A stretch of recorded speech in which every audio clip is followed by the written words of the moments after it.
उस वक्त जिस दौर से गुजर रही थी वो सिर्फ तलवारों की झिनकार का ज़माना नहीं था, बल्कि नस्लों की बका का इम्तिहान था।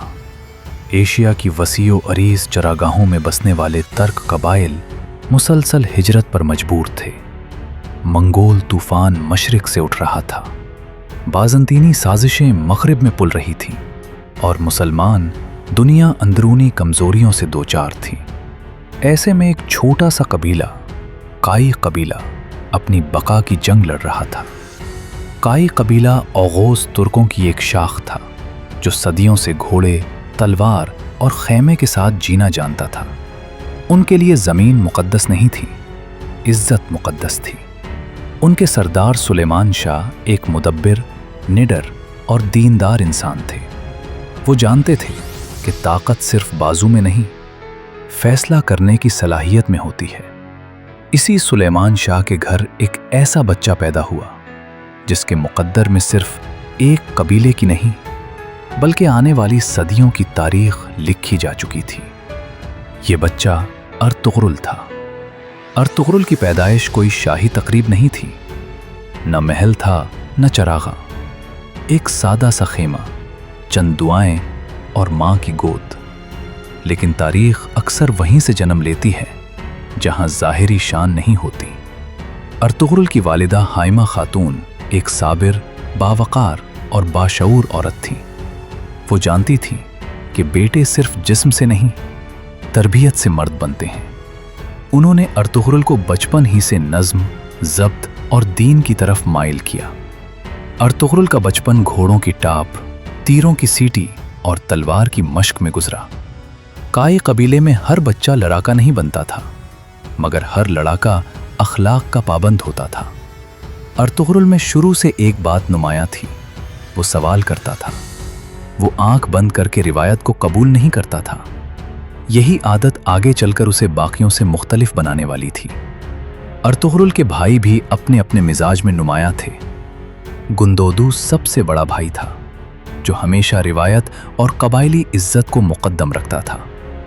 सुंगुरतगीन खामोश तबा मगर बहुत तेज नज़र रखने वाला था, जो खतरे को बोलने से पहले भांप लेता था।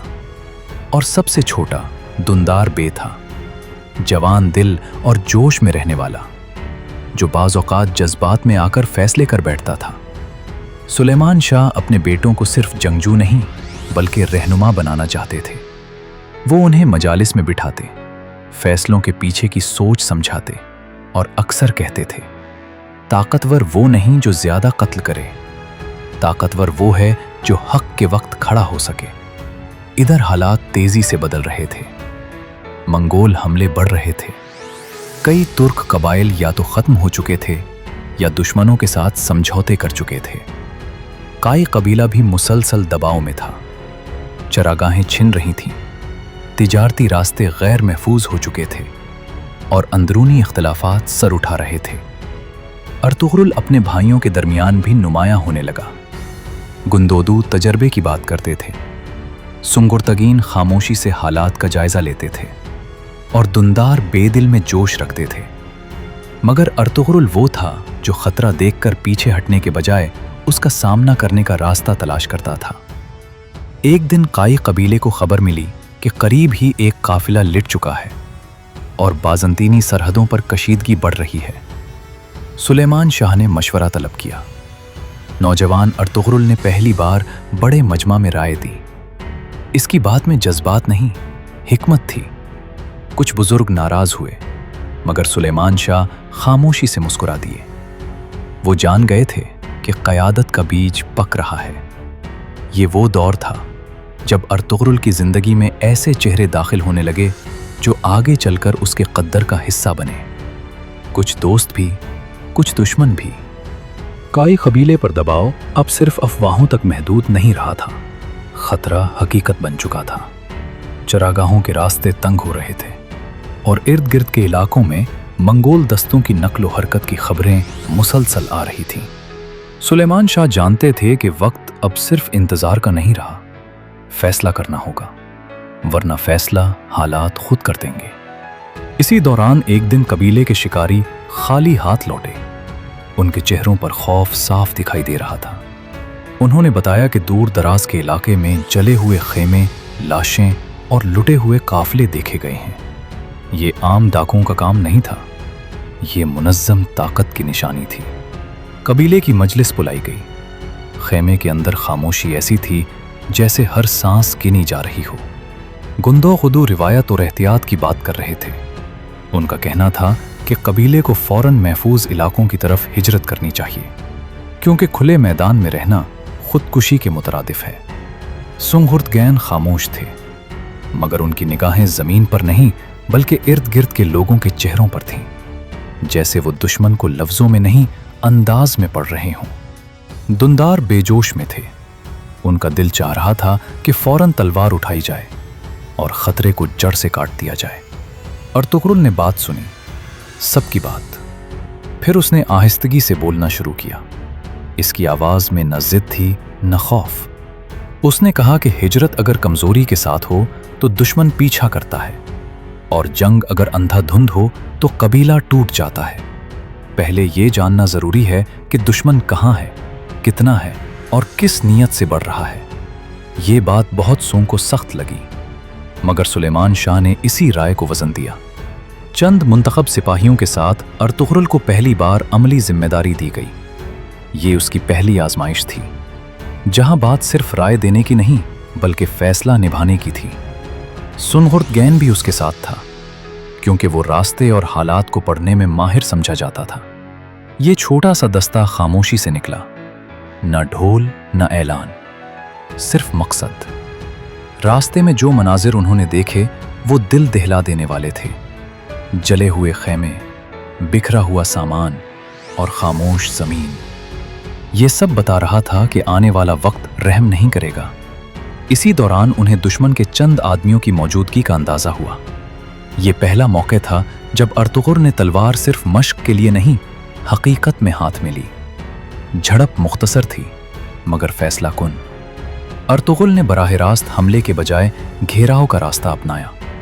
दुश्मन को पीछे हटना पड़ा, और काई कबीले को पहली बार यह एहसास हुआ कि उनके दरमियान एक ऐसा नौजवान मौजूद है जो सिर्फ बहादुर नहीं, समझदार भी है।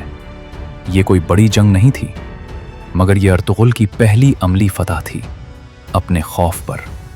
जब वो वापस लौटे तो कबीले की फजा बदली हुई थी। लोगों की निगाहों में सवाल कम और उम्मीद ज्यादा थी। सुलेमान शाह ने सबके सामने अर्तुगरुल को नहीं सराहा, मगर रात को तन्हाई में उसके कंधे पर हाथ रखकर इतना कहा, याद रखो, आज तुमने दुश्मन को नहीं खुद को पहचाना है। मगर वक्त ने मोहलत नहीं दी।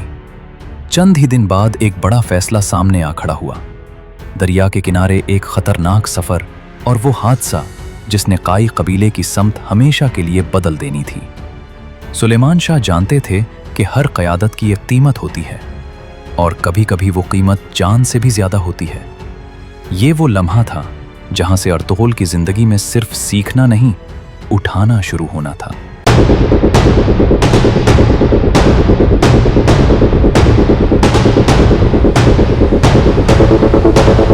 दरिया किनारे की हवा उस दिन कुछ भारी थी। काई कबीला हिजरत के मरहले में था, और हिजरत सिर्फ खैमे समेटने का नाम नहीं होती, ये दिलों को आजमाती है। बूढ़े, बच्चे, औरतें, मवेशी सब एक लंबी कतार में चल रहे थे। सुलेमान शाह आगे थे घोड़े पर, मगर उनकी निगाहें पीछे कबीले पर थीं। वो जानते थे कि सरदार का काम सिर्फ रास्ता दिखाना नहीं बल्कि सबको साथ लेकर चलना होता है। दरिया करीब आया तो शोर बढ़ गया। पानी बज़ाहिर पुरसकून था, मगर उसके अंदर की ताकत को सिर्फ वही जानता है जो उसे पार कर चुका हो। गुंदो गुदू ने एहतियात की बात की। उसका कहना था कि पहले रास्ता देखा जाए, पानी का बहाव परखा जाए, फिर कबीला आगे बढ़े। सुंगहुर्तगैन खामोशी से किनारे पर खड़ा पानी को देख रहा था, जैसे वो उसकी जबान समझने की कोशिश कर रहा हो। दुंदार बेचैन था। वो चाहता था कि देर ना हो, क्योंकि दुश्मन पीछे कहीं हरकत में ना आ जाए। सुलेमान शाह ने फैसला किया कि वो खुद पहले दरिया पार करेंगे। ये फैसला सिर्फ जुर्रत का नहीं था, जिम्मेदारी का था। वो जानते थे कि अगर सरदार आगे ना बढ़े तो कबीला कभी एतमाद के साथ कदम नहीं रखता। अर्तुगरुल ने आगे बढ़कर साथ जाने की इजाज़त चाही, मगर सुलेमान शाह ने उसे पीछे रहने का हुक्म दिया। इस हुक्म में बाप की मोहब्बत भी थी और सरदार की बसीरत भी। जैसे ही सुलेमान शाह दरिया में उतरे, पानी ने अपना रंग बदल लिया। बहाव तेज था और घोड़ा एक लम्हे के लिए लड़खड़ाया। वो लम्हा बहुत मुख्तसिर था, मगर तारीख के लिए काफ़ी। तवाज़ुन बिगड़ा। पानी ने अपनी गिरफ्त मजबूत की और देखते ही देखते सुलेमान शाह दरिया की मौजों में ओझल हो गए। एक चीख उठी, फिर खामोशी छा गई। अर्तुगरुल ने बेइख्तियार दरिया की तरफ दौड़ लगाई, मगर सुंगुरतगैन और गुंदुगुदू ने उसे रोक लिया। ये सिर्फ एक जान बचाने का सवाल नहीं था, ये पूरे कबीले के टूटने या जड़ने का लम्हा था। कुछ देर बाद जब सुलेमान शाह का जिस्म पानी से निकाला गया तो काई कबीला अपने सरदार से महरूम हो चुका था। गम ने खैमों पर कब्जा कर लिया। औरतों की सिसकियां, बच्चों की खामोशी और मर्दों की झुकी हुई निगाहें। हाइमा खातून ने सब्र का दामन थामा, मगर उनकी आंखों की नमी सब कुछ कह रही थी। इस रात आग जलती रही, मगर हरारत किसी के दिल तक न पहुंची। सरदार शाह के बाद सवाल उठा, अब कबीले की क़यादत कौन करेगा? गुंदो-गुदो उम्र और रवायत के एतबार से आगे था। दुंदार बेखून में जोश रखता था। सुंगुरतगैन खामोश था, मगर सब कुछ देख रहा था। और अर्तुगरुल के कंधों पर बाप की अमानत का बोझ आ चुका था, चाहे उसका ऐलान अभी ना हुआ हो। मजलिस पलाई गई, बातें हुई, इख्तिलाफ भी हुआ। कुछ ने कहा कि कबीला मजीद बिखरने का मुतहम्मिल नहीं हो सकता, इसलिए फैसला जल्द होना चाहिए। कुछ ने एहतियात की बात की। अर्तुगरुल ने इस मजलिस में क़यादत का मुतालबा नहीं किया। उसने सिर्फ इतना कहा कि जो भी आगे आए, कबीले को जुल्म के सामने झुकने न दे। ये अल्फाज बहुत सूं के दिल में उतर गए। इसी रात अर्तुगरुल तन्हा बैठा आसमान को देख रहा था। बाप की आवाज उसके कानों में गूंज रही थी। ताकतवर वो नहीं जो सब पर हुक्म चलाए, ताकतवर वो है जो मुश्किल वक्त में बोझ उठा ले। और अर्तुगरुल जान गया कि अब उसकी जिंदगी पहले जैसी नहीं रहेगी। अब हर कदम सिर्फ उसका नहीं होगा, कबीले का होगा। ये आगाज था एक ऐसे रास्ते का जिसके आखिर में सिर्फ फतह नहीं, कुर्बानी भी लिखी थी।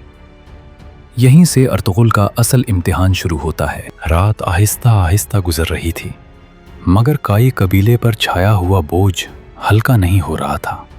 सुलेमान शाह के बाद खेमे तो वही थे, मगर उनमें रूह बाकी नहीं रही थी। हर शख्स जानता था कि अब कबीला सिर्फ दुश्मन के खतरे में नहीं, बल्कि अपने अंदर के फैसले के इम्तिहान में भी है। सुबह के वक्त मजलिस दोबारा बुलाई गई।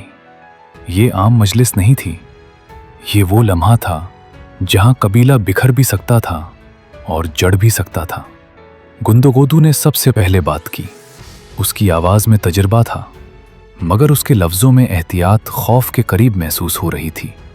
वो कह रहा था कि कबीला कमजोर है, लोग गमज़दा हैं। उस वक्त टकराव नहीं, बल्कि खामोशी और समझौता बेहतर रास्ता है। दुंदार बे ने बात काट दी।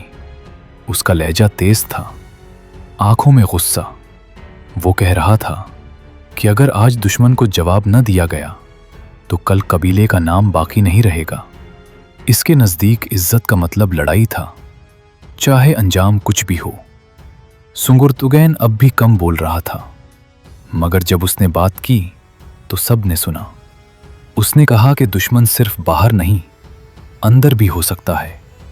बाज़ औक़ात जल्दी में लिया गया फैसला दुश्मन को वो मौका दे देता है जिसका वो इंतज़ार कर रहा होता है। इसकी बात ने मजलिस में खामोशी पैदा कर दी। तब अर्तुगरुल खड़ा हुआ। उसने सरदारी का मुतालबा नहीं किया, उसने अपनी तारीफ नहीं की, उसने सिर्फ कबीले को आईना दिखाया। उसने कहा, کہ اگر آج ہم صرف خوف سے ہجرت کریں گے تو دشمن ہمیں راستے میں مارے گا، اور اگر صرف غصے میں لڑیں گے تو قبیلہ خود ٹوٹ جائے گا۔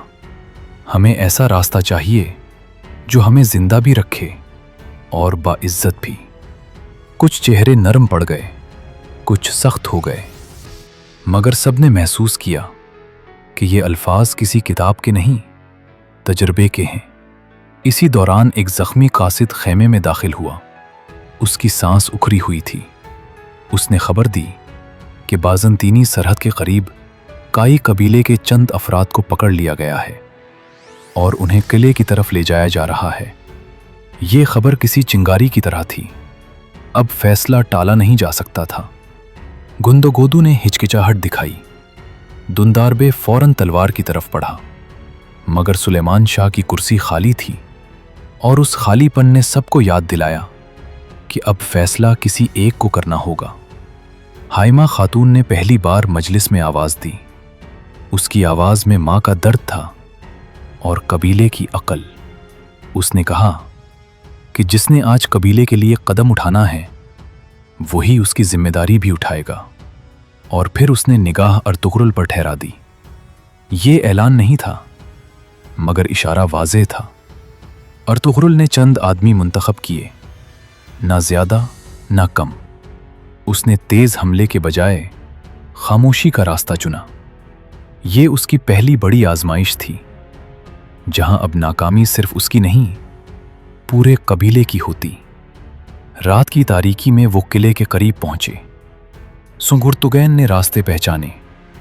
دندار بے تلوار کے ساتھ تیار تھا اور گندگودو دور رہ کر حالات پر نظر رکھ رہا تھا۔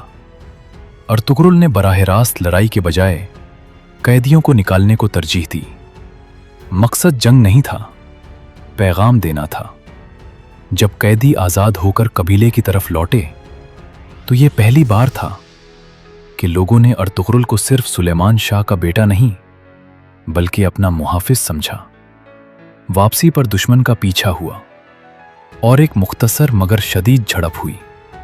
ارطغرل نے پہلی بار کھلے میدان میں قیادت کی۔ اس نے نہ غیر ضروری خون بہایا، نہ کمزوری دکھائی۔ یہی توازن اس کی پہچان بننے لگا۔ قبیلے میں واپسی پر کسی نے رسمی اعلان نہیں کیا، مگر خیموں کے درمیان ایک بات طے ہو چکی تھی۔ اب فیصلے کی گھڑی قریب تھی۔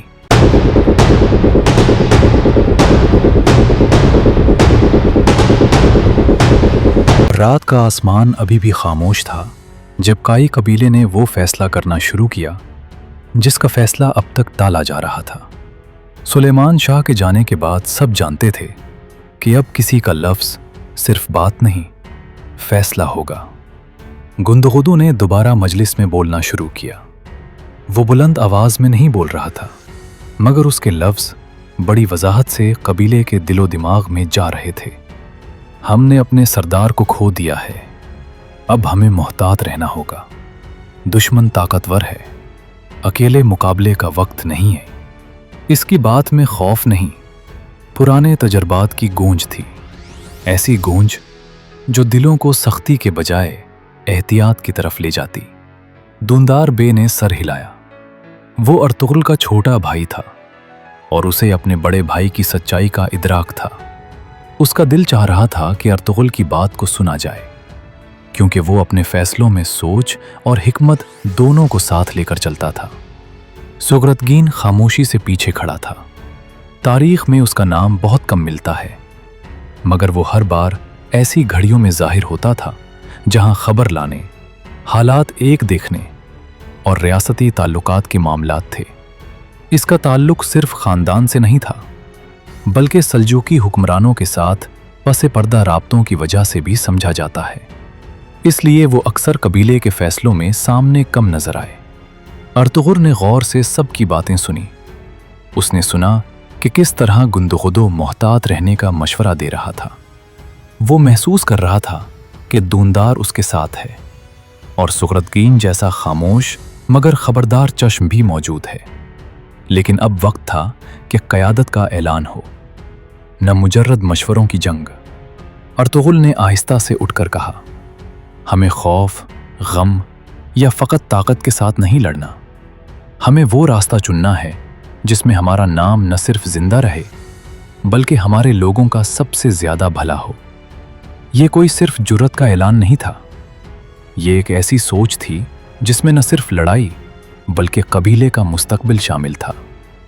चंद लम्हों के बाद कबीले ने अर्तुगरुल की क़यादत को बाकायदा कबूल कर लिया, न सिर्फ उसकी बहादुरी की वजह से बल्कि उसकी सोच और हिकमत के लिए। गुंदुगुदो ने इस्तराब के साथ अपने भाई का हाथ थामा और कहा, हम तेरे साथ हैं मगर मोहतात भी रहेंगे। दुंदार ने मुस्कुराकर सर हिलाया और अपने भाई को सलाम किया, और सुहरतगीन ने जिस खामोशी से हमेशा काम किया था, इसी खामोशी से अपने भाई की नज़रें देखीं, जैसे वो ऐलान करता हो कि अब हर खबर, हर खबरगिरी, हर चाल वो सही वक्त पर बताएगा। सरदारी के ऐलान के बाद काई कबीला बज़ाहिर पुरसुकून था, मगर हर शख्स जानता था कि असल इम्तिहान अब शुरू हुआ है। अर्तुगरुल सरदार बन चुका था, मगर सरदारी अब लफ्ज़ नहीं रही थी, जिम्मेदारी बन चुकी थी। कबीले का पहला जरगा ज़्यादा देर न चला। गुंदुगुदो ने सिर्फ इतना कहा कि हालात नाजुक हैं और एहतियात ज़रूरी है। दुंदार ने एक ही बात कही कि कबीला अब पीछे नहीं हट सकता। सुहरतगीन ने मुख्तसर खबर दी कि सल्जूकी इलाकों में बेचैनी बढ़ रही है। अर्तुगरुल ने फैसला सुनाया कि काई कबीला इज्जत के साथ अपना रास्ता खुद चुनेगा। फैसला होते ही जरगा ख़त्म हो गया। इसी दिन से कबीले की फ़ज़ा बदलने लगी। अब लोग सिर्फ खैमों की फ़िक्र नहीं कर रहे थे बल्कि आने वाले कल की बातें हो रही थीं। अर्तुगरुल जानता था कि दुश्मन हमेशा तलवार लेकर नहीं आता, कभी वो आजमाइश बनकर आता है। काई कबीला अब एक मोड़ पर आ चुका था। छोटी झड़प के बाद इर्द गिर्द के कबाइल और सरहदी ताकतें ये समझ चुकी थीं कि ये कबीला अब बग़ैर सरदार के नहीं। अर्तुगरुल का नाम आहिस्ता आहिस्ता खीमों से निकलकर रास्तों तक पहुंचने लगा था। इसी दौरान कबीले के मुस्तकबिल पर आखिरी फैसला दरकार था। क्या काई कबीला इसी इलाके में रुके या आगे बढ़े? ये फैसला महज जगह का नहीं था, बका का था। एक मुख्तसर जरगा हुआ। गुंदुगुदो ने कहा कि बिखरना नुकसान से बचा सकता है। दुंदार ने कहा कि इकट्ठे रहना ही ताकत है। सुहरतगीन ने बस इतना बताया कि मंगोल खतरा करीब आ रहा है। अर्तुगरुल ने फैसला सुनाया कि कबीला मुत्तहिद रहेगा और आगे बढ़ेगा। फैसला होते ही बात खत्म हो गई। ये फैसला आसान नहीं था। कुछ खानदान मुतमईन नहीं थे, मगर ज्यादातर लोग जानते थे कि अब पीछे हटने का रास्ता बंद हो चुका है। अर्तुगरुल ने किसी को जबरदस्ती नहीं रोका, मगर जो रुका उसके सामने मकसद साफ रख दिया गया। इन्हीं दिनों कबीले ने नकल मकानी की तैयारी शुरू की। खेमे समेटे गए, सामान बांधा गया और मवेशियों को एक तरतीब में चलाया गया। ये सिर्फ सफ़र नहीं था, ये एक नए दौर की तरफ कदम था।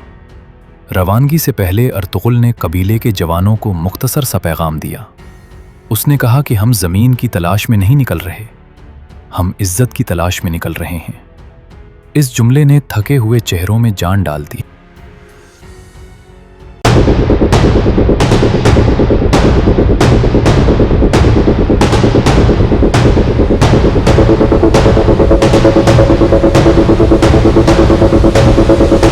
अर्तुगरुल गाजी की क़यादत में काई कबीले का वो हिस्सा जो मगरिब की तरफ बढ़ा, इनातुलिया के उस खित्ते में दाखिल हुआ जो उस वक्त सल्जूक रूम की सल्तनत के ज़ेरे असर था। ये ज़माना 13वीं सदी का वस्त था, जब सल्जूकी इक़्तिदार कमज़ोर हो चुका था और सरहदी इलाकों में तुर्कमान कबाइल को दिफाई मकासद के लिए आबाद किया जा रहा था। मौर्रिख़ीन के मुताबिक अर्तुगरुल और उसके कबीले ने इब्तदा में मुस्तकिल जंग के बजाय महदूद क़याम की पॉलिसी इख्तियार की। इस दौर में काई कबीला न तो किसी बड़े मार्के का मरकज़ था और न ही किसी वसी फतह का। उनका बुनियादी मकसद चिरागाहों का हुसूल, मवेशियों का तहफ़्फ़ुज़ और मकामी ताकतों के साथ तसादुम से बचाव था। इस मरहले पर अर्तुगरुल गाजी का जिक्र ज़्यादातर एक सरहदी तुर्क सरदार के तौर पर मिलता है, जो सल्जूकी इक़्तिदार के मातहत रहते हुए बाज़ंतीनी सरहद के करीब आबाद था। بعد کے عثمانی مورخین لکھتے ہیں کہ اسی سرحدی ماحول نے قائی قبیلے کو فوجی نظم و ضبط اور سیاسی احتیاط سکھائی۔ دوندار بے اس عرصے میں ارطغرل کے ساتھ موجود تھا اور قبیلے کے داخلی نظم میں اس کا کردار دو ثانوی مگر مستحکم تھا۔ گندو غدو بے کا اس مرحلے پر اناتولیہ سے کوئی تعلق ثابت نہیں ہوتا، کیونکہ وہ پہلے ہی قبیلے کے ایک حصے کے ساتھ مشرقی علاقوں کی طرف جا چکا تھا۔ سغرتگین کے بارے میں اس دور کی تاریخ خاموش ہے، جس سے یہی نتیجہ نکلتا ہے کہ وہ اس ہجرت اور قیام کا عملی حصہ نہیں تھا۔ بازنطینی سرحد کے قریب ترک قبائل کی موجودگی ایک مستقل حقیقت تھی، مگر اس زمانے میں کسی بڑی جنگ یا فیصلہ کن مارکے کا مستند ذکر ارطغرل کے نام سے نہیں ملتا۔ جو جھڑپیں ہوئیں وہ مقامی نوعیت کی تھیں اور ان کا مقصد علاقائی توازن برقرار رکھنا تھا، نہ کہ فتوحات۔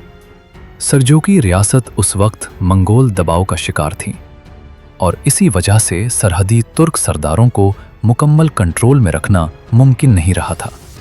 یہی خلا بعد کے اشروں میں نئے سیاسی ڈھانچوں کی بنیاد بنا، مگر ارطغرل کے دور میں یہ صرف ایک پس منظر تھا، کوئی براہ راست تحریک نہیں۔ ارطغرل غازی کے دور میں اناتولیہ کی سیاسی صورتحال واضح طور پر غیر مستحکم تھی۔ سلجوق روم کی سلطنت اگرچہ رسمی طور پر موجود تھی، مگر منگول یلغار کے بعد مرکزی اختیار کمزور ہو چکا تھا۔ اس کمزوری کا نتیجہ یہ نکلا کہ سرحدی علاقوں میں ترکمان قبائل کو عملی طور پر اپنی بقا کے فیصلے خود کرنے پڑتے تھے۔ ارطغرل غازی کا قبیلہ بھی اسی نوعیت کے انتظامی خلا میں موجود تھا، جہاں بقا، نقل مکانی اور دفاع اولین ترجیحات تھیں۔ اس مرحلے پر قائی قبیلہ نہ تو مستقل شہری نظام کی طرف بڑھا اور نہ ہی وسیع عسکری مہمات کا حصہ بنا، بلکہ حالات کے مطابق اپنی موجودگی برقرار رکھنے پر توجہ دی گئی۔ تاریخی اعتبار سے یہی وہ دور تھا جس میں مستقبل کی تبدیلیوں کی بنیاد رکھی جا رہی تھی، مگر خود ارطغرل کے زمانے میں اس کے نتائج نمایاں نہیں ہوئے۔ ان کے اقدامات کا دائرہ محدود، محتاط اور حالات کے تابع رہا۔ یہی وجہ ہے کہ مورخین ارطغرل کے دور کو فتوحات کا زمانہ نہیں بلکہ ایک عبوری مرحلہ قرار دیتے ہیں، جہاں قبائلی نظم، سرحدی استحکام اور سیاسی خلا نے آگے چل کر ایک نئی قوت کے ابھرنے کی راہ ہموار کی، جس کا ظہور اگلی نسل میں ہوا۔ ارطغرل غازی کے دور میں اناتولیہ کی سیاسی و عسکری صورتحال محدود مگر اہم تھی۔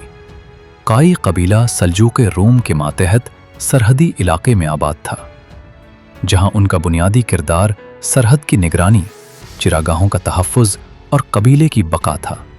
مورخین کے مطابق ارطغرل کے زیر قیادت قائی قبیلہ بڑی جنگوں میں حصہ نہیں لے سکا۔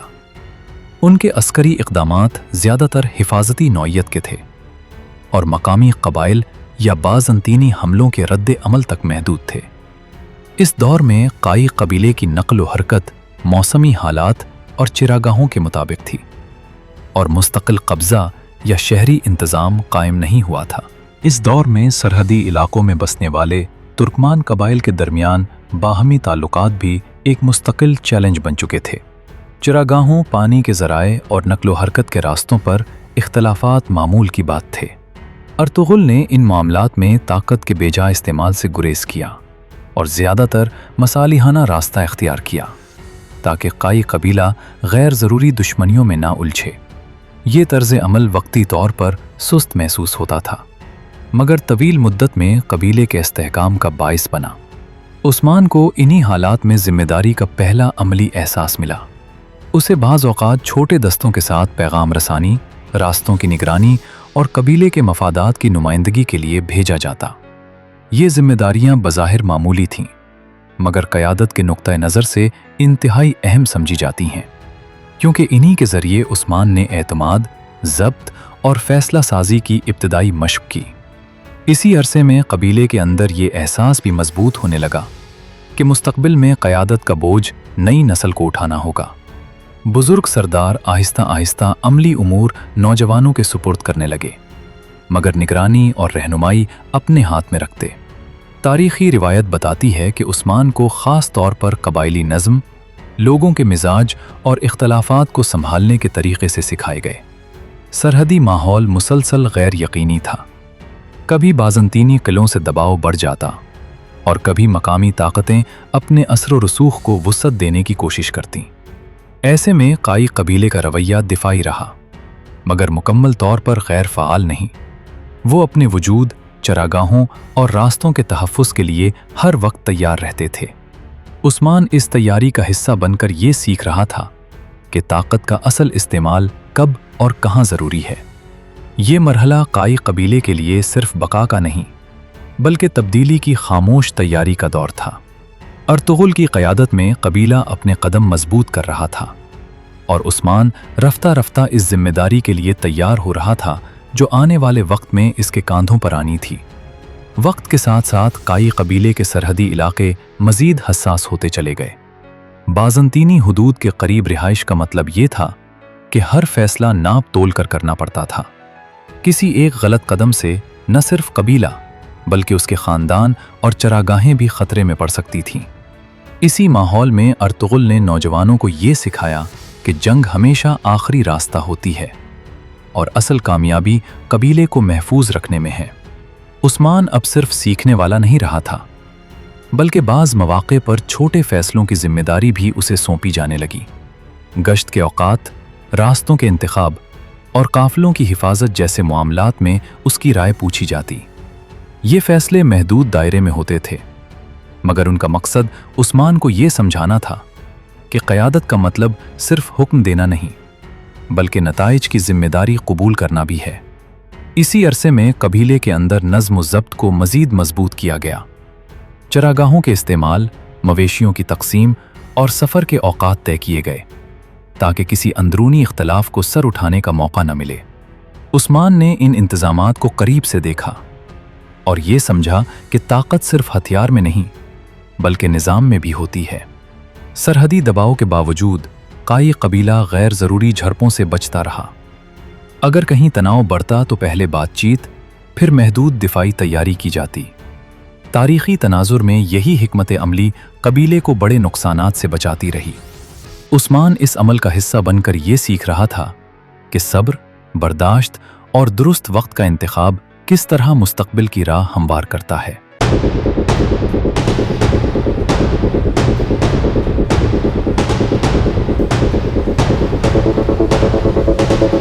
अर्तुगरुल गाजी के अहद के इस मरहले तक पहुँचते पहुँचते काई कबीला महज एक खाना बदोश जमात नहीं रहा था, बल्कि अनातोलिया के गैर मुस्तहकम सियासी माहौल में एक पहचानी जाने वाली ताकत बन चुका था।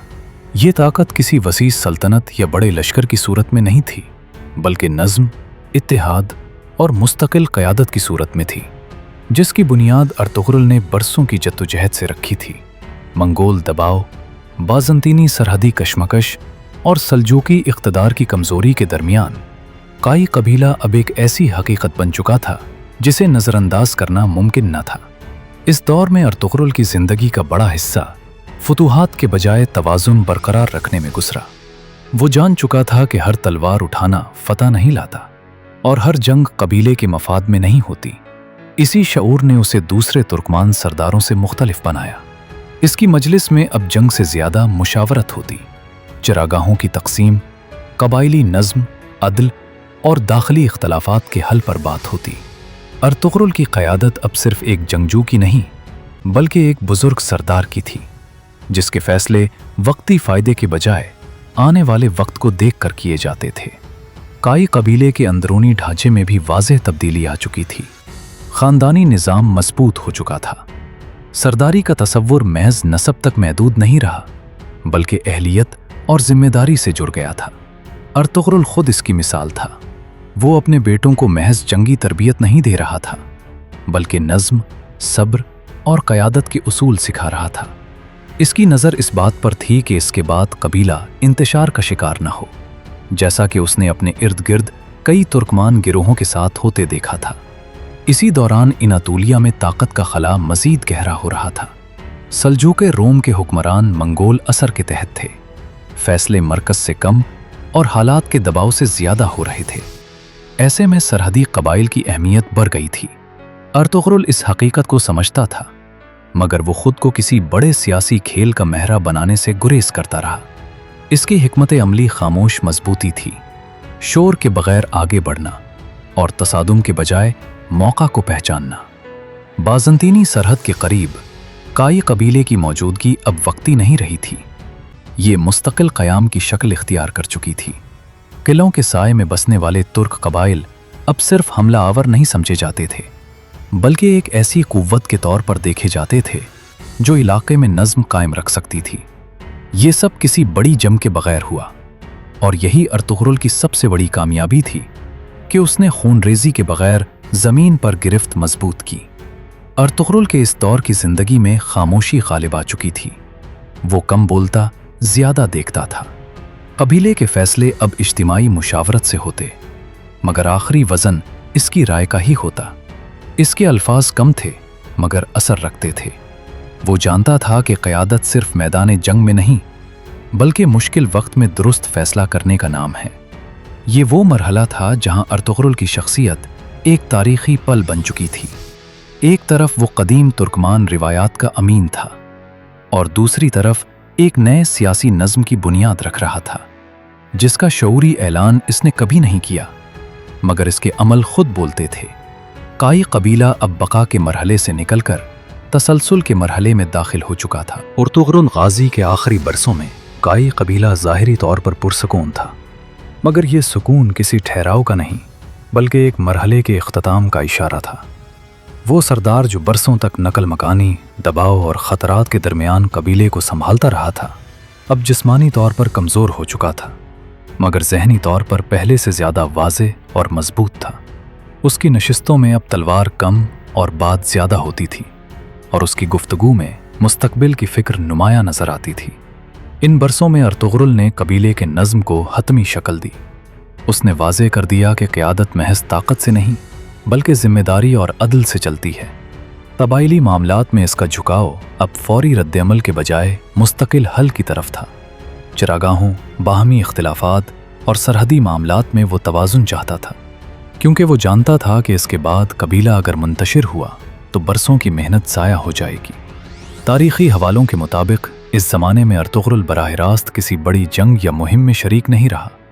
इसकी वजह खौफ या कमज़ोरी नहीं, बल्कि तजुर्बा था। वो जान चुका था कि इसका असल किरदार अब लड़ना नहीं, बल्कि रास्ता हमवार करना है। यही वो सोच थी जो इसे महज एक कबाइली सरदार से आगे ले जाकर एक तारीख़ी किरदार बनाती है। काई कबीले के अफराद अर्तुगरुल को अब एक बुज़ुर्ग के तौर पर देखते थे। इसके फैसले कम थे, मगर आखिरी होते थे। वो खामोशी से देखता कि कबीला किस सिमत जा रहा है, और ज़रूरत पड़ने पर सिर्फ एक जुमला कहकर पूरी मजलिस का रुख बदल देता। इसकी मौजूदगी ही नज़्म की अलामत बन चुकी थी। वक्त के साथ इसकी सेहत मज़ीद कमज़ोर होती गई। वो अब ज़्यादा वक्त खेमे में गुजारता, मगर कबीले के मामलात इससे ओझल नहीं थे। लोग मशवरे के लिए अब भी इसी के पास आते थे, क्योंकि वो जानते थे कि ये वो शख्स है जिसने सब कुछ देखा है। हिजरत, ख़तरा, अदम इस्तेहकाम और बका। इसका तजुर्बा कबीले का सबसे कीमती सरमाया था। अर्तुगरुल की आखिरी अय्याम में सबसे नुमायां बात यह थी कि इसने किसी किस्म की जल्दी या हंगामी फैसला नहीं किया। इसने कबीले को इस हाल में छोड़ने की कोशिश की कि इसके बाद खला ना पैदा हो। यही वजह है कि इसकी वफ़ात किसी फौरी बहरान का सबब नहीं बनी, बल्कि एक तयशुदा हकीकत के तौर पर कबूल की गई। तारीख़ी रिवायात के मुताबिक अर्तुगरुल गाज़ी का इंतकाल इनातुलिया में हुआ, जहां इसने बरसों क़याम किया था। इसकी वफ़ात किसी जंग में नहीं हुई, बल्कि एक तबई अंजाम था, जैसा कि अक्सर वो लोग पाते हैं जो अपनी ज़िंदगी का बड़ा हिस्सा जद्दोजहद में गुजार चुके हों। इसकी मौत के साथ काई कबीले का एक तवील और मुश्किल दौर इख्तिताम पजीर हुआ। अर्तुगरुल गाज़ी की वफ़ात सिर्फ एक शख्स की मौत नहीं थी, बल्कि एक अहद का खातिमा था। वो अहद जिसमें बका सबसे बड़ा सवाल था, और क़यादत का मतलब जिंदा रहना था। इसके बाद आने वाला ज़माना मुख्तलिफ था, नए मौक़े और नए चैलेंजेस के साथ। और ख़ान बिन उस्मान की पैदाइश उस वक्त हुई जब एनातोलिया की सरहदी दुनिया खामोशी से एक बड़ी तब्दीली के दहाने पर खड़ी थी। ये वो दौर था जब उस्मान गाज़ी एक उभरती हुई ताकत बन चुके थे, मगर अभी उनकी कायम करदा रियासत को दुनिया ने मुकम्मल तौर पर तस्लीम नहीं किया था। मुअर्रिखीन और खान गाजी की पैदाइश के साल पर मुकम्मल इत्तिफाक नहीं रखते, मगर मोतबर उस्मानी और बाज़ंतीनी मसादिर के मुताबिक उनकी पैदाइश 13वीं सदी के आखिरी अशरे में गालिबन 1281 या 1262 ईस्वी के करीब हुई। और खान ने आंख एक ऐसी दुनिया में खोली जहां उसके वालिद मुसलसल जंग, नज़्म ज़ब्त और रियासती बुनियादें उस्तवार करने में मसरूफ़ थे। और खान की परवरिश आम कबायली बच्चे की तरह नहीं हुई। वो अगरचे खेमों में पिला बढ़ा, मगर उसकी तरबियत एक आइंदा हुक्मरान के तौर पर हो रही थी। उस्मान गाजी अपने बेटे को सिर्फ जंगजू नहीं बल्कि मुंतज़िम बनाना चाहते थे। और खान ने बचपन ही से ये देखा कि इक़्तिदार सिर्फ तलवार के ज़ोर पर नहीं चलता, बल्कि इंसाफ, नज़्म और वक्त की पहचान इससे कहीं ज़्यादा अहम होती है। उसने अपने वालिद को काजी मुकर्रर करते, माले गनीमत मुनसिफाना तकसीम करते और तर्क कबाइल को एक नज़्म में ढालते देखा। और खान को कम उम्री में घर सवारी, तीर अंदाजी और तलवार बाजी सिखाई गई, मगर उसके साथ साथ उसे सुनना भी सिखाया गया। उसे कबायली मजालिस में बिठाया जाता जहां बुजुर्ग अपने तजर्बात बयान करते थे। यही वो माहौल था जिसने और खान के मिजाज में ठहराव पैदा किया। वो जल्द समझ गया कि खामोशी कभी कभी सबसे बड़ी ताकत होती है। जब और खान नौजवानी में दाखिल हुआ तो उस वक्त उस्मान गाजी की रियासत अमली तौर पर कायम हो चुकी थी, अगरचे बाज़ाब्ता ऐलान कम ही किया गया था। बोरसा का मुहासरा जारी था, बाज़ंतीनी किले दबाव में थे और उस्मानी ताकत आहिस्ता आहिस्ता सरहदों से आगे बढ़ रही थी। इन्हीं हालात में और खान ने पहली मर्तबा अमली तौर पर फौजी क़यादत संभालनी शुरू की। उस्मान गाजी ने दानिस्ता तौर पर अपने बेटे को जिम्मेदारियां देना शुरू कर दी थीं ताकि इक़्तिदार की मुंतक़ली किसी बुहरान के बग़ैर हो। तारीख़ के मुताबिक बोरसा का मुहासरा उस्मान गाजी की ज़िंदगी के आखिरी बरसों में शुरू हुआ, मगर उसकी तकमील और खान के हिस्से में आई। ये मुहासरा कोई चंद माह की कार्रवाई नहीं थी, बल्कि एक तवील, सब्र आज़मा और मुनज़्ज़म दबाव का नतीजा था। उस्मानी अफ़वाज ने शहर को मुकम्मल तौर पर तबाह करने के बजाय उसके गिर्द घेरा तंग किया, रसद के रास्ते काटे और बाज़ंतीनी कुमक को रोक दिया। ये हिकमत अमली उस्मान और खान दोनों की सियासी बसीरत को ज़ाहिर करती है। उस्मान गाजी की वफ़ात के बाद इक़्तिदार का इंतकाल निहायत खामोशी और नज़्म के साथ और खान गाजी को हुआ। ये गैर मामूली बात थी, क्योंकि उस दौर में अक्सर रियासतें जानशीनी की लड़ाइयों में बिखर जाया करती थीं। और खान ने इक़्तिदार संभालते ही सबसे पहले अपने वालिद की पॉलिसियों को जारी रखा। उसने खुद को फातिह के बजाय मुहाफिज के तौर पर पेश किया, और यही उसकी सबसे बड़ी कामयाबी थी। 1326 ईस्वी में बोरसा बिल आखिर उस्मानी कब्जे में आ गया। ये लम्हा उस्मानी तारीख में एक संग मील की हैसियत रखता है। बोरसा सिर्फ एक शहर नहीं था, बल्कि एक मुकम्मल शहरी, तिजारती और इंतज़ामी मरकज़ था। और खान गाजी ने उसे उस्मानी रियासत का दारुल हुकूमत बनाया। ये फैसला इस बात का सबूत था कि अब उस्मानी इक़्तिदार महज सरहदी नहीं रहा, बल्कि बाकायदा रियासती शक्ल इख्तियार कर चुका था। बोरसा की फतह के बाद और खान गाजी ने शहर के साथ वो सलूक नहीं किया जो उस दौर में फातिहीन का आम तरीक़ा था। तारीख़ी मसादिर के मुताबिक शहरियों को अमान दी गई, मजहबी मकामात को तहफ़्फ़ुज़ फराहम किया गया और इंतज़ामी निज़ाम को बतदरीज उस्मानी उसूलों के मुताबिक ढाला गया। यही वो रवैया था जिसकी वजह से उस्मानी इक़्तिदार को मकामी आबादी की मुज़ाहमत का सामना कम हुआ। और खान गाजी ने बोरसा में क़याम के दौरान रियासती नज़्म को मज़ीद मजबूत किया। यहाँ से उस्मानी सिक्के जारी होने लगे, खुतबा उस्मानी नाम से पढ़ा जाने लगा और बाकायदा रियासती इदारे वजूद में आने लगे।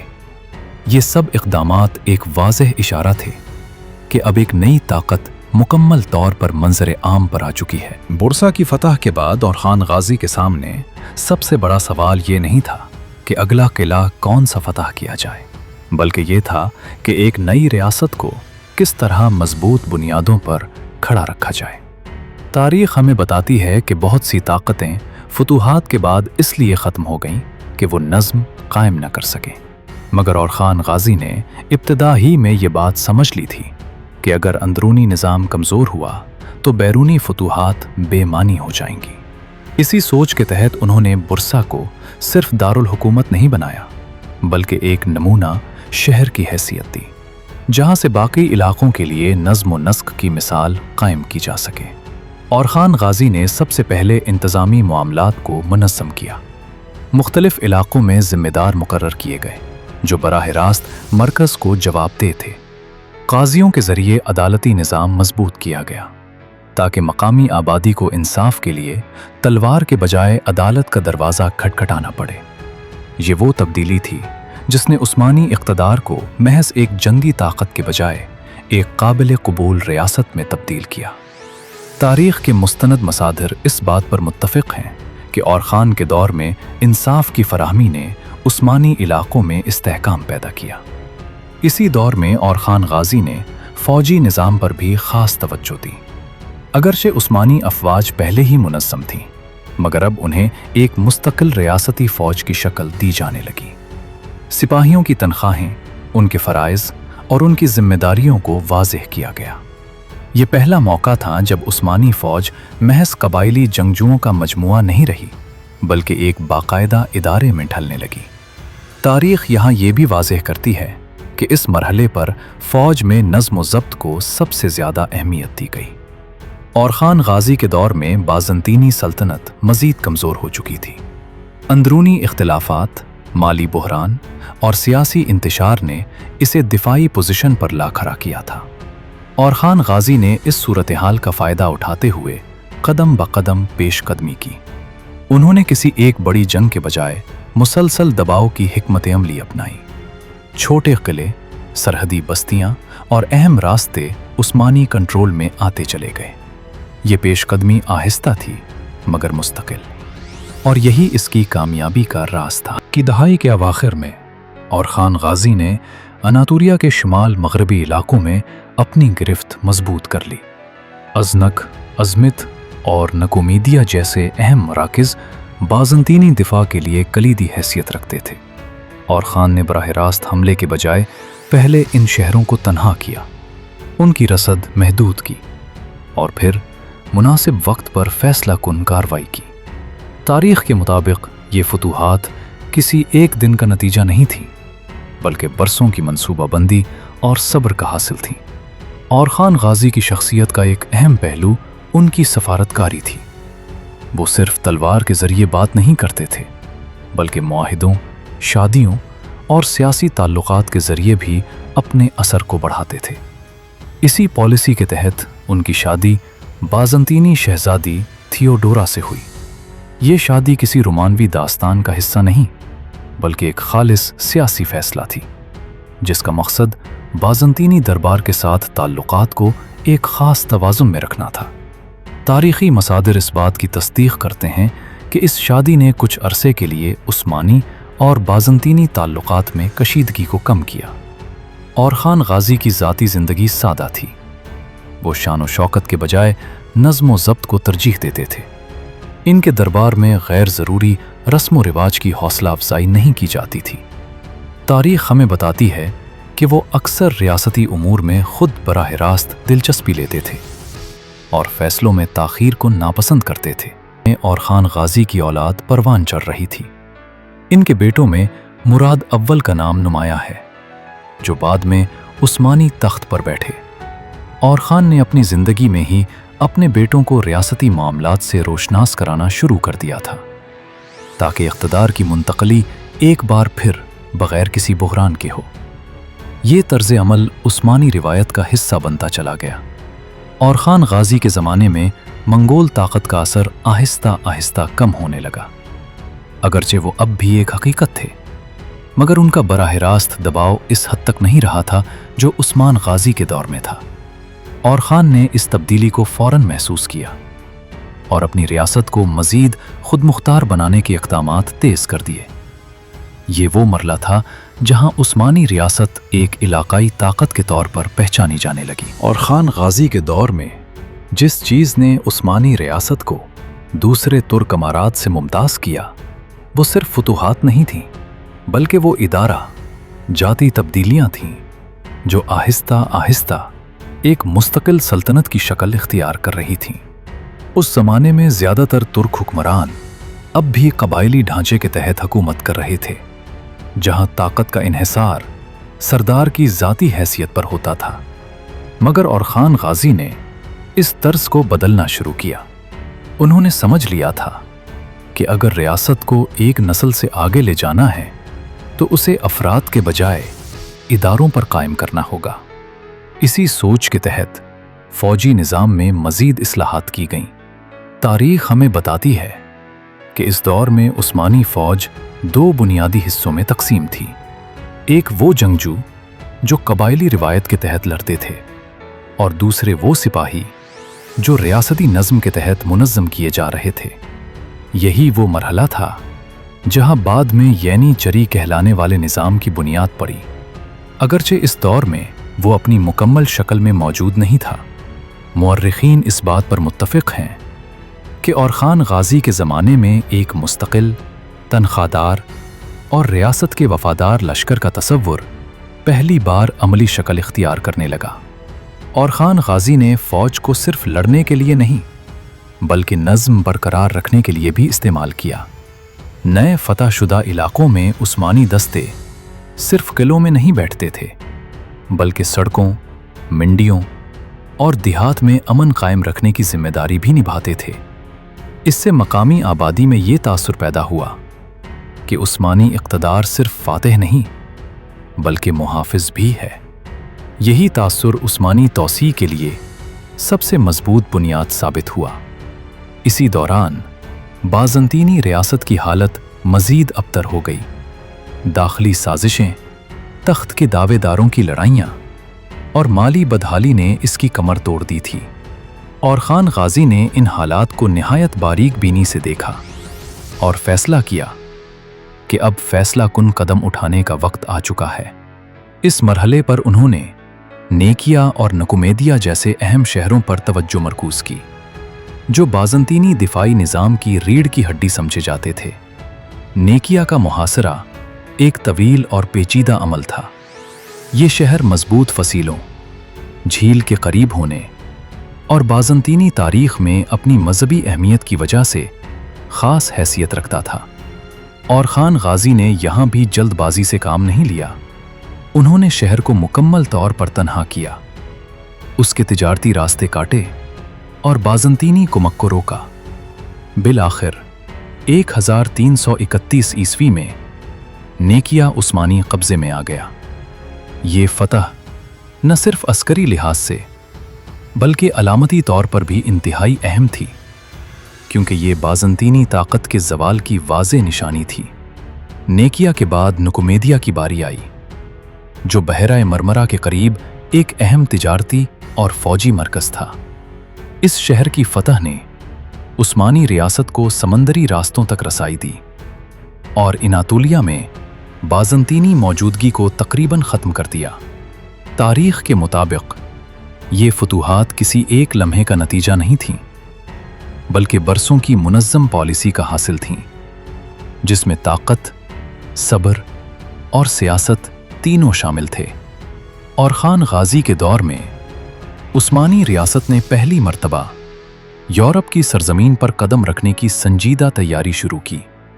अगरचे इस मरहले पर मुकम्मल उबूर हासिल नहीं हुआ था, मगर बाज़ंतीनी खाना जंगियों में मुदाखलत और सिफारती इत्तेहादों के ज़रिए उस्मानी असर बहरा मरमरा के पार महसूस किया जाने लगा। ये वो पेश खैमा था जिसने आने वाली दहाइयों में बल्कान की फतूहात की राह हमवार की।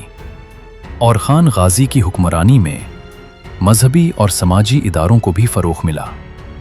मदारिस, मसाजिद और खानकाहों की सरपरस्ती की गई। ये इदारे सिर्फ इबादत के मराकिज़ नहीं थे, बल्कि तालीम, समाजी हम आहंगी और रियासती वफ़ादारी को मजबूत करने का ज़रिया भी थे। तारीख़ के मुताबिक और खान गाजी ने मज़हब को सियासत के लिए इस्तेमाल करने के बजाय इसे समाजी इस्तेहकाम के लिए इख्तियार किया, जो इस दौर में एक मुतवाज़िन रवैया समझा जाता है। ये तमाम इक़दामात मिलकर उस्मानी रियासत को एक नई सतह पर ले जा रहे थे। अब ये रियासत महज सरहदी ताकत नहीं रही थी, और खान गाजी की पॉलिसी का सबसे नुमायां पहलू ये था कि वो सिर्फ मैदान जंग के फैसलों पर इक्तफा नहीं करते थे, बल्कि हर फतह के बाद उसके असरात को मुस्तकिल बनाने की फिक्र करते थे। नेकिया और नकुमैदिया की फतूहात के बाद उस्मानी रियासत के सामने सबसे बड़ा सवाल ये था कि अब इस ताकत को किस सिमत में इस्तेमाल किया जाए। एनातोलिया में बाज़ंतीनी इक़्तिदार तकरीबन ख़त्म हो चुका था, मगर असल तारीख़ी मोड़ उस वक्त आया जब निगाहें बहराए मरमरा के पार यूरोप की तरफ उठने लगीं। इस ज़माने में बाज़ंतीनी सल्तनत अंदरूनी खलफिशार का शिकार थी। तख्त के लिए खाना जंगियाँ, इमरा की बगावतें और बैरूनी ताकतों से इमदाद की दरखास्तें एक मामूल बन चुकी थीं। इन्हीं हालात में बाज़ंतीनी दावेदारों ने और खान गाजी से मदद तलब की। ये वो मौका था जहां उस्मानी सियासत ने सिर्फ तलवार नहीं बल्कि तदब्बुर से काम लिया, और खान गाजी ने बराह रास्त कब्जे के बजाय पहले सिफारती और अस्करी ताउन का रास्ता अपनाया, जिसके नतीजे में उस्मानियों को यूरोपी मामलात में मदाखलत का जवाज़ मिल गया। तारीख के मुताबिक इसी मरहले पर और खान गाजी की एक सियासी शादी भी अमल में आई, जिसने उस्मानी रियासत को बाज़ंतीनी दरबार के करीब कर दिया। इस ताल्लुक़ का मकसद सिर्फ रिश्तेदारी नहीं था, बल्कि बहराए मरमरा के पार मुस्तकिल मौजूदगी के दरवाजे खोलना था। ये वो हिकमत अमली थी जिसके ज़रिए उस्मानियों ने बग़ैर फौरी बड़ी जंग के यूरोप में कदम जमाना शुरू किया। और खान गाजी के अहद में गली पूली का वाक़या एक अहम मोड़ साबित हुआ। कुदरती आफत के नतीजे में बाज़ंतीनी दिफा कमज़ोर हुआ और उस्मानी अफ़वाज ने इस मौके से फ़ायदा उठाकर वहाँ कदम जमा लिया। ये उस्मानी तारीख़ का पहला मुस्तकिल यूरोपी कदम था।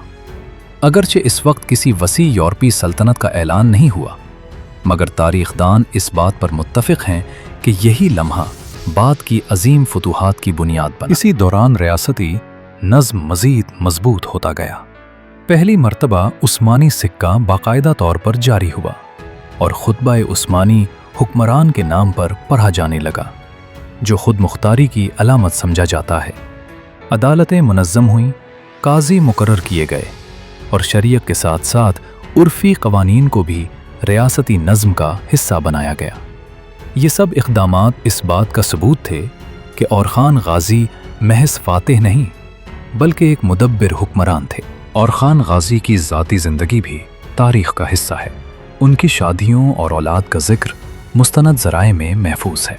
उनके बेटों में सुलेमान पाशा, मुराद और दीगर शहज़ादे शामिल थे, जिनकी तरबियत अस्करी और इंतज़ामी दोनों पहलुओं से की गई। ख़ास तौर पर सुलेमान पाशा को यूरोपी महाज पर जिम्मेदारियां दी गईं, जिन्होंने अपने वालिद की पॉलिसियों को अमली जामा पहनाया। ताहम तारीख़ ये भी बताती है कि सुलेमान पाशा की क़िबलस वक्त वफ़ात और खान गाजी के लिए एक बड़ा सदमा था।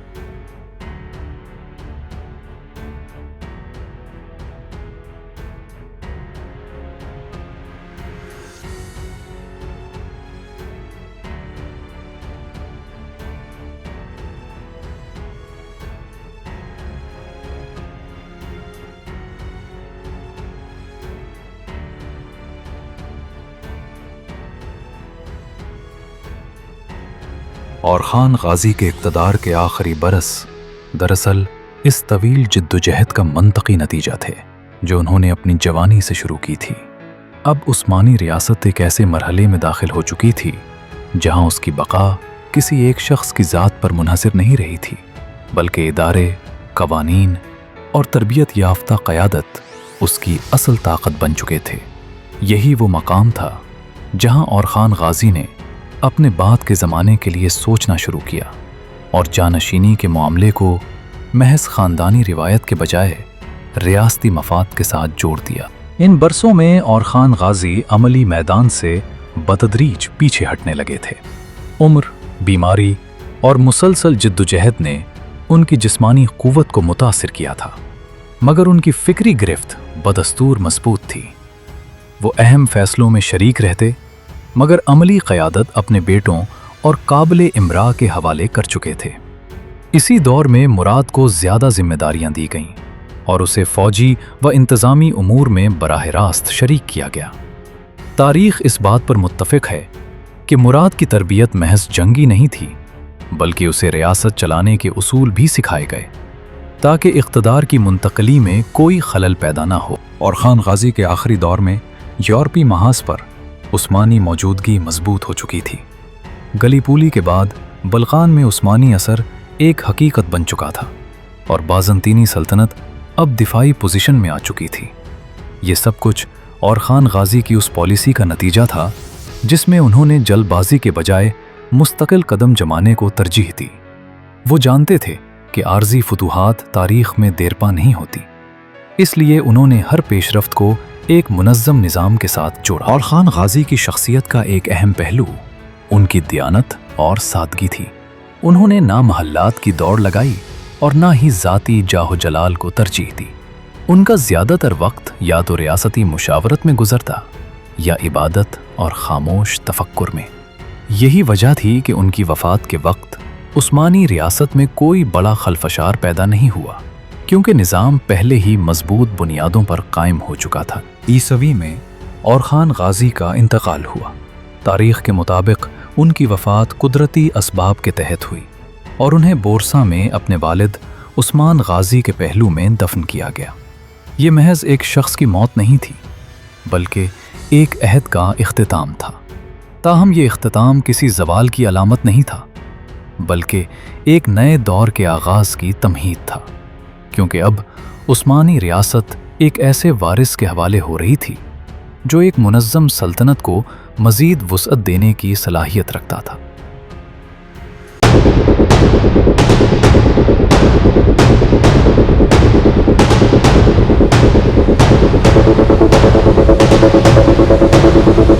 और खान बिन उस्मान की पैदाइश उस वक्त हुई जब अनातोलिया की सरहदी दुनिया खामोशी से एक बड़ी तब्दीली के दहाने पर खड़ी थी।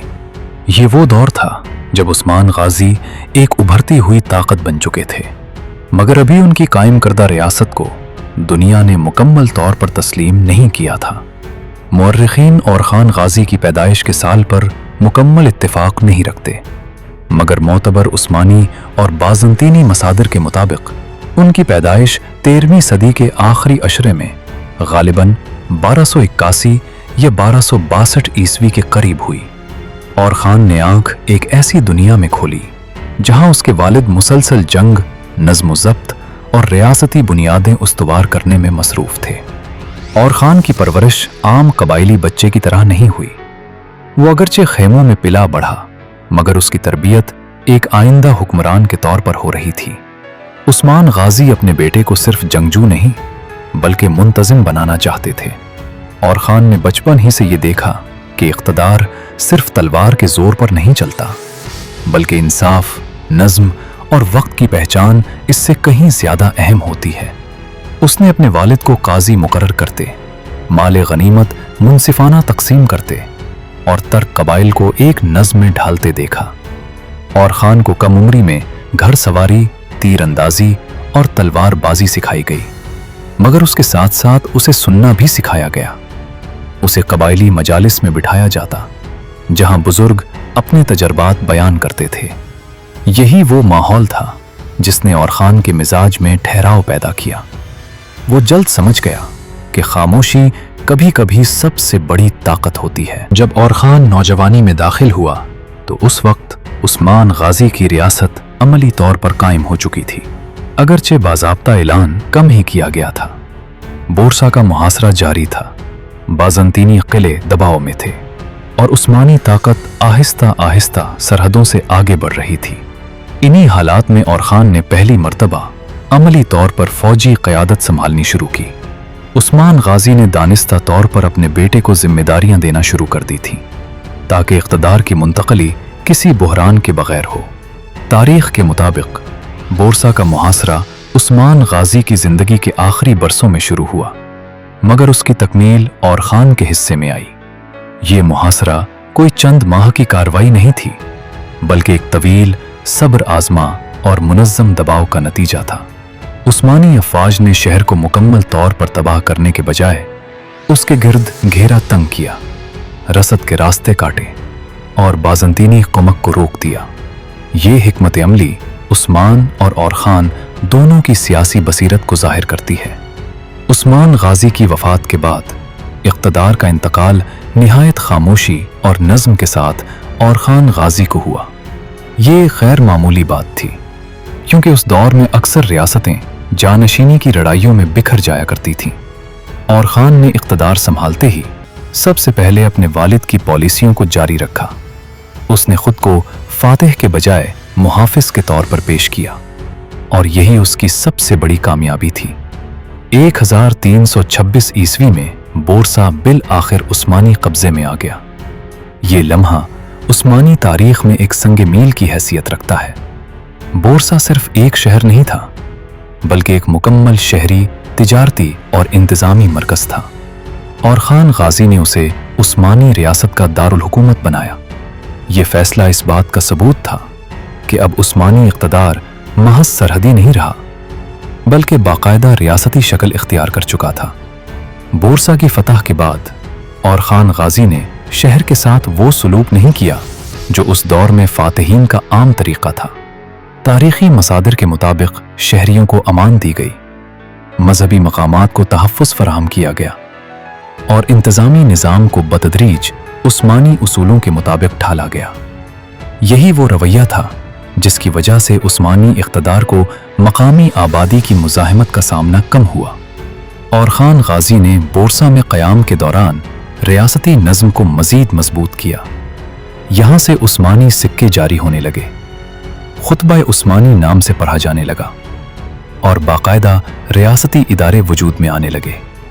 یہ سب اقدامات ایک واضح اشارہ تھے کہ اب ایک نئی طاقت مکمل طور پر منظر عام پر آ چکی ہے۔ بورسا کی فتح کے بعد اور خان غازی کے سامنے سب سے بڑا سوال یہ نہیں تھا کہ اگلا قلعہ کون سا فتح کیا جائے، بلکہ یہ تھا کہ ایک نئی ریاست کو کس طرح مضبوط بنیادوں پر کھڑا رکھا جائے۔ تاریخ ہمیں بتاتی ہے کہ بہت سی طاقتیں فتوحات کے بعد اس لیے ختم ہو گئیں کہ وہ نظم قائم نہ کر سکیں، مگر اور خان غازی نے ابتدا ہی میں یہ بات سمجھ لی تھی کہ اگر اندرونی نظام کمزور ہوا تو بیرونی فتوحات بے معنی ہو جائیں گی۔ اسی سوچ کے تحت انہوں نے بورسا کو صرف دارالحکومت نہیں بنایا، بلکہ ایک نمونہ شہر کی حیثیت دی، جہاں سے باقی علاقوں کے لیے نظم و نسق کی مثال قائم کی جا سکے۔ اور خان غازی نے سب سے پہلے انتظامی معاملات کو منظم کیا۔ مختلف علاقوں میں ذمہ دار مقرر کیے گئے جو براہ راست مرکز کو جواب دہ تھے۔ قاضیوں کے ذریعے عدالتی نظام مضبوط کیا گیا تاکہ مقامی آبادی کو انصاف کے لیے تلوار کے بجائے عدالت کا دروازہ کھٹکھٹانا پڑے۔ یہ وہ تبدیلی تھی جس نے عثمانی اقتدار کو محض ایک جنگی طاقت کے بجائے ایک قابل قبول ریاست میں تبدیل کیا۔ تاریخ کے مستند مصادر اس بات پر متفق ہیں کہ اور خان کے دور میں انصاف کی فراہمی نے عثمانی علاقوں میں استحکام پیدا کیا۔ اسی دور میں اور خان غازی نے فوجی نظام پر بھی خاص توجہ دی۔ اگرچہ عثمانی افواج پہلے ہی منظم تھیں، مگر اب انہیں ایک مستقل ریاستی فوج کی شکل دی جانے لگی۔ سپاہیوں کی تنخواہیں، ان کے فرائض اور ان کی ذمہ داریوں کو واضح کیا گیا۔ یہ پہلا موقع تھا جب عثمانی فوج محض قبائلی جنگجوؤں کا مجموعہ نہیں رہی، بلکہ ایک باقاعدہ ادارے میں ڈھلنے لگی۔ تاریخ یہاں یہ بھی واضح کرتی ہے کہ اس مرحلے پر فوج میں نظم و ضبط کو سب سے زیادہ اہمیت دی گئی۔ اور خان غازی کے دور میں بازنطینی سلطنت مزید کمزور ہو چکی تھی۔ اندرونی اختلافات، مالی بحران اور سیاسی انتشار نے اسے دفاعی پوزیشن پر لا کھڑا کیا تھا، اور خان غازی نے اس صورتحال کا فائدہ اٹھاتے ہوئے قدم بقدم پیش قدمی کی۔ انہوں نے کسی ایک بڑی جنگ کے بجائے مسلسل دباؤ کی حکمت عملی اپنائی۔ چھوٹے قلعے، سرحدی بستیاں اور اہم راستے عثمانی کنٹرول میں آتے چلے گئے۔ یہ پیش قدمی آہستہ تھی مگر مستقل، اور یہی اس کی کامیابی کا راز تھا۔ کی دہائی کے اواخر میں اور خان غازی نے اناطولیہ کے شمال مغربی علاقوں میں اپنی گرفت مضبوط کر لی۔ ازنک، ازمت اور نکومیدیا جیسے اہم مراکز بازنطینی دفاع کے لیے کلیدی حیثیت رکھتے تھے، اور خان نے براہ راست حملے کے بجائے پہلے ان شہروں کو تنہا کیا، ان کی رسد محدود کی، اور پھر مناسب وقت پر فیصلہ کن کارروائی کی۔ तारीख के मुताबिक ये फतूहात किसी एक दिन का नतीजा नहीं थी, बल्कि बरसों की मंसूबाबंदी और सब्र का हासिल थी। और खान गाजी की शख्सियत का एक अहम पहलू उनकी सफारतकारी थी। वो सिर्फ तलवार के जरिए बात नहीं करते थे, बल्कि मुआहिदों, शादियों और सियासी ताल्लुकात के जरिए भी अपने असर को बढ़ाते थे। इसी पॉलिसी के तहत उनकी शादी बाज़ंतीनी शहजादी थियोडोरा से हुई। ये शादी किसी रोमानवी दास्तान का हिस्सा नहीं, बल्कि एक खालिस सियासी फैसला थी, जिसका मकसद बाज़ंतीनी दरबार के साथ ताल्लुकात को एक खास तवाज़ुन में रखना था। तारीखी मसादिर इस बात की तस्दीक करते हैं कि इस शादी ने कुछ अरसे के लिए उस्मानी और बाज़ंतीनी ताल्लुकात में कशीदगी को कम किया। और खान गाजी की ज़ाती ज़िंदगी सादा थी। वो शान व शौकत के बजाय नज़्म व ज़ब्त को तरजीह देते थे। इनके दरबार में गैर ज़रूरी रस्म व रिवाज की हौसला अफजाई नहीं की जाती थी। तारीख हमें बताती है कि वो अक्सर रियासती उमूर में खुद बराह रास्त दिलचस्पी लेते थे और फैसलों में ताख़ीर को नापसंद करते थे। और खान गाजी की औलाद परवान चढ़ रही थी। इनके बेटों में मुराद अव्वल का नाम नुमाया है, जो बाद में उस्मानी तख्त पर बैठे। और खान ने अपनी जिंदगी में ही अपने बेटों को रियासती मामलात से रोशनास कराना शुरू कर दिया था, ताकि इख्तिदार की मुंतकली एक बार फिर बगैर किसी बुहरान के हो। ये तर्ज अमल उस्मानी रिवायत का हिस्सा बनता चला गया और खान गाजी के ज़माने में मंगोल ताकत का असर आहिस्ता आहिस्ता कम होने लगा। अगरचे वो अब भी एक हकीकत थे, मगर उनका बराह रास्त दबाव इस हद तक नहीं रहा था जो उस्मान गाजी के दौर में था। और खान ने इस तब्दीली को फौरन महसूस किया और अपनी रियासत को मजीद खुद मुख्तार बनाने के इक़दामात तेज कर दिए। ये वो मरला था जहां उस्मानी रियासत एक इलाकाई ताकत के तौर पर पहचानी जाने लगी। और खान गाजी के दौर में जिस चीज़ ने उस्मानी रियासत को दूसरे तुर्क अमारात से मुमताज़ किया, वो सिर्फ फतूहात नहीं थी, बल्कि वो इदारा जाती तब्दीलियां थीं जो आहिस्ता आहिस्ता एक मुस्तकिल सल्तनत की शक्ल इख्तियार कर रही थीं। उस ज़माने में ज़्यादातर तुर्क हुक्मरान अब भी कबायली ढांचे के तहत हुकूमत कर रहे थे, जहां ताकत का इन्हिसार सरदार की ज़ाती हैसियत पर होता था। मगर और खान गाजी ने इस तर्ज को बदलना शुरू किया। उन्होंने समझ लिया था कि अगर रियासत को एक नस्ल से आगे ले जाना है तो उसे अफराद के बजाय इदारों पर कायम करना होगा। इसी सोच के तहत फौजी निज़ाम में मजीद इस्लाहात की गईं। तारीख हमें बताती है कि इस दौर में उस्मानी फौज दो बुनियादी हिस्सों में तकसीम थी। एक वो जंगजू जो कबायली रिवायत के तहत लड़ते थे, और दूसरे वो सिपाही जो रियासती नज़्म के तहत मुनज़्ज़म किए जा रहे थे। यही वो मरहला था जहां बाद में यैनी चरी कहलाने वाले निज़ाम की बुनियाद पड़ी। अगरचे इस दौर में वो अपनी मुकम्मल शक्ल में मौजूद नहीं था, मुअर्रिखीन इस बात पर मुत्तफ़िक़ हैं कि और खान गाजी के ज़माने में एक मुस्तकिल, तनख्वाहदार और रियासत के वफादार लश्कर का तसव्वुर पहली बार अमली शक्ल इख्तियार करने लगा। और खान गाजी ने फ़ौज को सिर्फ लड़ने के लिए नहीं, बल्कि नज़्म बरकरार रखने के लिए भी इस्तेमाल किया। नए फतहशुदा इलाकों में उस्मानी दस्ते सिर्फ किलों में नहीं बैठते थे, बल्कि सड़कों, मंडियों और देहात में अमन कायम रखने की जिम्मेदारी भी निभाते थे। इससे मकामी आबादी में ये तासुर पैदा हुआ कि उस्मानी इक़्तिदार सिर्फ फातिह नहीं, बल्कि मुहाफिज भी है। यही तासुर उस्मानी तौसी के लिए सबसे मजबूत बुनियाद साबित हुआ। इसी दौरान बाज़ंतीनी रियासत की हालत मजीद अबतर हो गई। दाखिली साजिशें, तख्त के दावेदारों की लड़ाइयाँ और माली बदहाली ने इसकी कमर तोड़ दी थी। और खान गाजी ने इन हालात को निहायत बारीक बीनी से देखा और फैसला किया कि अब फैसला कुन कदम उठाने का वक्त आ चुका है।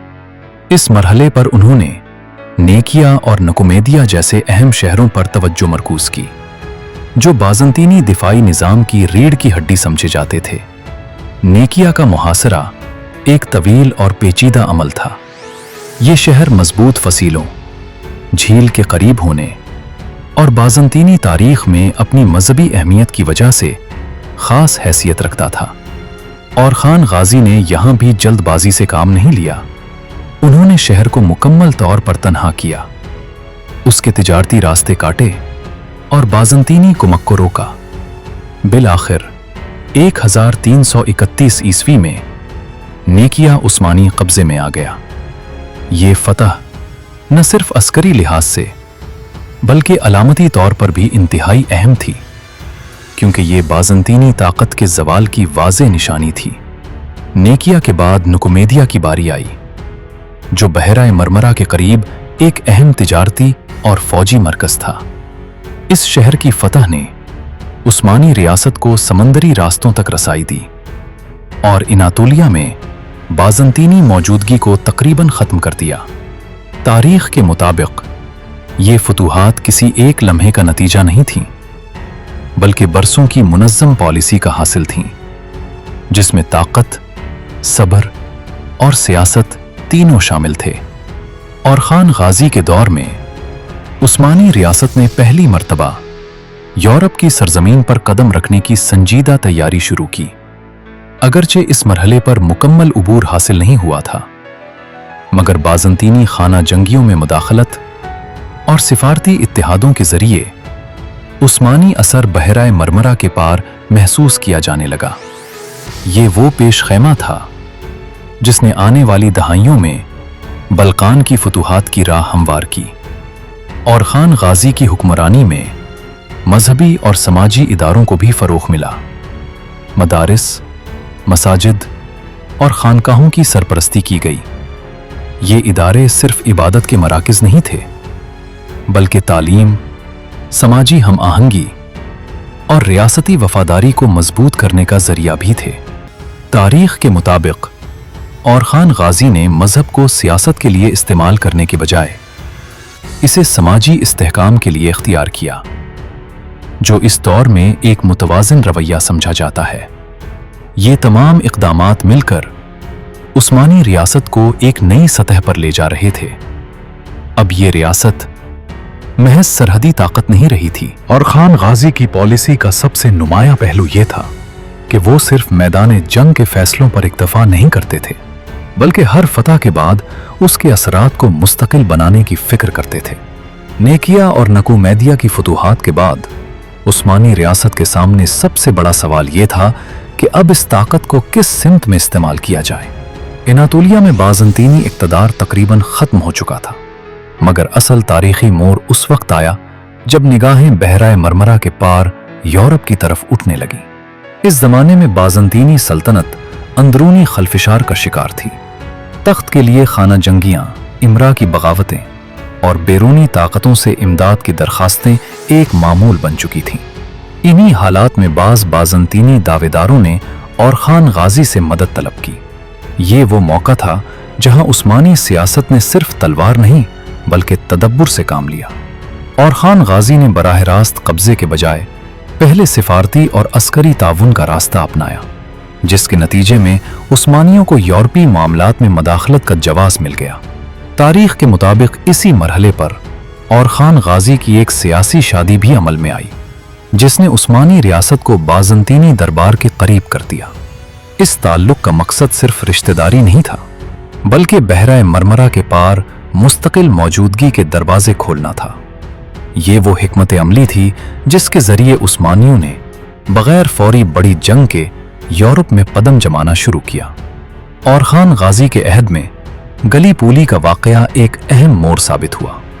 कुदरती आफत के नतीजे में बाज़ंतीनी दिफा कमजोर हुआ और उस्मानी अफवाज ने इस मौके से फायदा उठाकर वहां कदम जमा लिया। ये उस्मानी तारीख का पहला मुस्तकिल यूरोपी कदम था। अगरचे इस वक्त किसी वसी यूरोपी सल्तनत का ऐलान नहीं हुआ, मगर तारीखदान इस बात पर मुत्तफिक हैं कि यही लम्हा बाद की अजीम फतूहात की बुनियाद बना। इसी दौरान रियासती नज़्म मज़ीद मजबूत होता गया। पहली मर्तबा उस्मानी सिक्का बाकायदा तौर पर जारी हुआ और खुतबा उस्मानी हुक्मरान के नाम पर पढ़ा जाने लगा, जो खुद मुख्तारी की अलामत समझा जाता है। अदालतें मुनज़्ज़म हुईं, काजी मुकर्रर किए गए और शरीयत के साथ साथ उर्फ़ी क़वानीन को भी रियासती नज़्म का हिस्सा बनाया गया। یہ سب اقدامات اس بات کا ثبوت تھے کہ اور خان غازی محض فاتح نہیں بلکہ ایک مدبر حکمران تھے۔ اور خان غازی کی ذاتی زندگی بھی تاریخ کا حصہ ہے۔ ان کی شادیوں اور اولاد کا ذکر مستند ذرائع میں محفوظ ہے۔ ان کے بیٹوں میں سلیمان پاشا، مراد اور دیگر شہزادے شامل تھے، جن کی تربیت عسکری اور انتظامی دونوں پہلوؤں سے کی گئی۔ خاص طور پر سلیمان پاشا کو یورپی محاذ پر ذمہ داریاں دی گئیں، جنہوں نے اپنے والد کی پالیسیوں کو عملی جامہ پہنایا۔ تاہم تاریخ یہ بھی بتاتی ہے کہ سلیمان پاشا کی قبل از وقت وفات اور خان غازی کے لیے ایک بڑا صدمہ تھا۔ اور خان غازی کے اقتدار کے آخری برس دراصل اس طویل جدوجہد کا منطقی نتیجہ تھے جو انہوں نے اپنی جوانی سے شروع کی تھی۔ اب عثمانی ریاست ایک ایسے مرحلے میں داخل ہو چکی تھی جہاں اس کی بقا کسی ایک شخص کی ذات پر منحصر نہیں رہی تھی، بلکہ ادارے، قوانین اور تربیت یافتہ قیادت اس کی اصل طاقت بن چکے تھے۔ یہی وہ مقام تھا جہاں اور خان غازی نے اپنے بعد کے زمانے کے لیے سوچنا شروع کیا اور جانشینی کے معاملے کو محض خاندانی روایت کے بجائے ریاستی مفاد کے ساتھ جوڑ دیا۔ ان برسوں میں اور خان غازی عملی میدان سے بتدریج پیچھے ہٹنے لگے تھے۔ عمر، بیماری اور مسلسل جدوجہد نے ان کی جسمانی قوت کو متاثر کیا تھا، مگر ان کی فکری گرفت بدستور مضبوط تھی۔ وہ اہم فیصلوں میں شریک رہتے، مگر عملی قیادت اپنے بیٹوں اور قابل امراء کے حوالے کر چکے تھے۔ اسی دور میں مراد کو زیادہ ذمہ داریاں دی گئیں اور اسے فوجی و انتظامی امور میں براہ راست شریک کیا گیا۔ تاریخ اس بات پر متفق ہے کہ مراد کی تربیت محض جنگی نہیں تھی، بلکہ اسے ریاست چلانے کے اصول بھی سکھائے گئے تاکہ اقتدار کی منتقلی میں کوئی خلل پیدا نہ ہو۔ اور خان غازی کے آخری دور میں یورپی محاذ پر عثمانی موجودگی مضبوط ہو چکی تھی۔ گلی پولی کے بعد بلقان میں عثمانی اثر ایک حقیقت بن چکا تھا اور بازنطینی سلطنت اب دفاعی پوزیشن میں آ چکی تھی۔ یہ سب کچھ اور خان غازی کی اس پالیسی کا نتیجہ تھا جس میں انہوں نے جلد بازی کے بجائے مستقل قدم جمانے کو ترجیح دی۔ وہ جانتے تھے کہ عارضی فتوحات تاریخ میں دیرپا نہیں ہوتی، اس لیے انہوں نے ہر پیش رفت کو ایک منظم نظام کے ساتھ جوڑا۔ اور خان غازی کی شخصیت کا ایک اہم پہلو ان کی دیانت اور سادگی تھی۔ انہوں نے نہ محلات کی دوڑ لگائی اور نہ ہی ذاتی جاہ و جلال کو ترجیح دی۔ ان کا زیادہ تر وقت یا تو ریاستی مشاورت میں گزرتا یا عبادت اور خاموش تفکر میں۔ یہی وجہ تھی کہ ان کی وفات کے وقت عثمانی ریاست میں کوئی بڑا خلفشار پیدا نہیں ہوا، کیونکہ نظام پہلے ہی مضبوط بنیادوں پر قائم ہو چکا تھا۔ عیسوی میں اور خان غازی کا انتقال ہوا۔ تاریخ کے مطابق ان کی وفات قدرتی اسباب کے تحت ہوئی اور انہیں بورسا میں اپنے والد عثمان غازی کے پہلو میں دفن کیا گیا۔ یہ محض ایک شخص کی موت نہیں تھی، بلکہ ایک عہد کا اختتام تھا۔ تاہم یہ اختتام کسی زوال کی علامت نہیں تھا، بلکہ ایک نئے دور کے آغاز کی تمہید تھا، کیونکہ اب عثمانی ریاست ایک ایسے وارث کے حوالے ہو رہی تھی جو ایک منظم سلطنت کو مزید وسعت دینے کی صلاحیت رکھتا تھا۔